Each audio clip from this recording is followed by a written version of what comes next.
നമസ്കാരം. മലയാളി വാർത്തയിലേക്ക് സ്വാഗതം. രാജ്യത്ത് തന്നെ ഒന്നടങ്കം നടുക്കിയ അഹമ്മദാബാദ് വിമാന അപകടത്തിന് പിന്നാലെ യാത്രക്കാർക്ക് എയർ ഇന്ത്യയിൽ സഞ്ചരിക്കുന്നത് ഒരു വലിയ പേടി സ്വപ്നമായി മാറിയിരിക്കുകയാണ്. ഒരു വലിയ അപകടം നടന്നിട്ട് പോലും ഇപ്പോഴും ചെറിയ തോതിലുള്ള ആശങ്കകൾ യാത്രക്കിടെ സംഭവിക്കാറുണ്ട്. ഇപ്പോഴിതാ പ്രകൃതിയും എയർ ഇന്ത്യക്ക് പണി കൊടുത്തിരിക്കുകയാണ്. പ്രതികൂല കാലാവസ്ഥയെ തുടർന്ന് എയർ ഇന്ത്യ വിമാനം വഴിതിരിച്ചുവിട്ടു. റിയാദിൽ നിന്ന് ഡൽഹിയിലേക്ക് പുറപ്പെട്ട AI-926 എയർ ഇന്ത്യ വിമാനമാണ് പ്രതികൂല കാലാവസ്ഥയെ തുടർന്ന് ജയ്പൂർ അന്താരാഷ്ട്ര വിമാനത്താവളത്തിലേക്ക് വഴിതിരിച്ചുവിട്ടത്. ജൂലൈ 7 പുലർച്ചെ 1 മണിയോടെയാണ് വിമാനം ഡൽഹിയിലെ ഇന്ദിരാഗാന്ധി അന്താരാഷ്ട്ര വിമാനത്താവളത്തിൽ ഇറങ്ങേണ്ടിയിരുന്നത്. പക്ഷേ കാലാവസ്ഥ അനുകൂലമല്ലാത്തതിനാൽ അവസാന നിമിഷം ജയ്പൂർ വിമാനത്താവളത്തിലേക്ക് വഴിതിരിച്ച് വിടുകയായിരുന്നു എന്നാണ് അറിയാൻ സാധിക്കുന്നത്. ജയ്പൂരിൽ ഇറങ്ങിയ ശേഷം യാത്രക്കാർ റോഡ് മാർഗം ഡൽഹിയിലേക്ക് തിരിച്ചു. ഇവർക്ക് ഡൽഹിയിലേക്ക് പോകാൻ വിമാനങ്ങൾ അനുവദിച്ചിരിക്കുന്നു എങ്കിലും മിക്ക യാത്രക്കാരും ഇത് ഉപയോഗപ്പെടുത്തിയിരുന്നില്ല.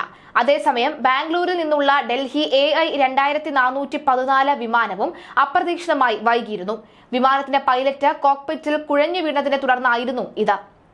തുടർന്ന് പകരം പൈലറ്റിനെ നിയോഗിച്ച ശേഷമാണ് വിമാനം യാത്ര തുടങ്ങിയത്. വിമാനത്തിൽ പൈലറ്റുമായി ബന്ധപ്പെട്ട മെഡിക്കൽ എമർജൻസി ഉണ്ടായിരുന്നതായി എയർ ഇന്ത്യ അറിയിച്ചിട്ടുണ്ട്. അഹമ്മദാബാദിൽ നടന്ന വിമാന അപകടത്തിന് ശേഷം എയർ ഇന്ത്യ വിമാനങ്ങൾ എയർക്രാഫ്റ്റ് ആക്സിഡന്റ് ഇൻവെസ്റ്റിഗേഷൻ ബ്യൂറോയുടെ കർശന നിരീക്ഷണത്തിൽ കൂടിയാണ്. ജൂൺ 12 അഹമ്മദാബാദ് സർദാർ വല്ലഭായ് പട്ടേൽ രാജ്യാന്തര വിമാനത്താവളത്തിൽ നിന്ന് ലണ്ടനിലേക്ക് പോകാനിരുന്ന എയർ ഇന്ത്യയുടെ 171 ബോയിംഗ് 787B ഡ്രീം ലൈൻ വിമാനമാണ് ടേക്ക് ഓഫിനിടെ തകർന്നു വീഴുകയും 260 യാത്രക്കാർ വളരെ ദാരുണമായിട്ട് മരിക്കുകയും ചെയ്തത്. അതിനാൽ ഒരാൾ അത്ഭുതകരമായി രക്ഷപ്പെട്ടതും വലിയ വാർത്തയായിരുന്നു. സംഭവത്തിൽ ഇപ്പോഴും അന്വേഷണം പുരോഗമിക്കുകയാണ്. അപ്രതീക്ഷിതമായി എത്തി തേനീച്ചക്കൂട്ടം വിമാനം പുറപ്പെട്ടാൻ അനുവദിക്കാതെ തടസ്സപ്പെട്ടതും കഴിഞ്ഞ ദിവസം വിമാന വാർത്തകളുടെ പട്ടികയിൽപ്പെടുന്നു. ഒടുവിൽ രക്ഷയ്ക്കായി എത്തിയത് അഗ്നിശമന സേനയും. സൂറത്തിൽ നിന്ന് ജയ്പൂരിലേക്ക് പോകേണ്ട ഇൻഡിഗോ വിമാനമാണ് 1 മണിക്കൂറിലധികം വൈകിയത്. വിമാനത്തിൽ ആളുകൾ കയറുന്നതിനൊപ്പം ലഗേജ് കയറ്റാനായി തുറന്നുവെച്ച ലഗേജ് ഡോറിന് സമീപം തേനീച്ചക്കൂട്ടം നിലയുറപ്പിച്ചതാണ് യാത്രക്കാർക്ക് ദുരന്തമായത്. വൈകുന്നേരം 4:20 സൂറത്തിൽ നിന്ന് പുറപ്പെടേണ്ടിയിരുന്ന എയർബസ് A320 വിമാനം ഒടുവിൽ തേനീച്ച പ്രശ്നം പരിഹരിച്ച ശേഷം 5:26 യാത്ര ആരംഭിച്ചത്. പ്രശ്നം ആരംഭിക്കും മുമ്പ് തന്നെ എല്ലാ യാത്രക്കാരും വിമാനത്തിൽ കയറി കഴിഞ്ഞിരുന്നു.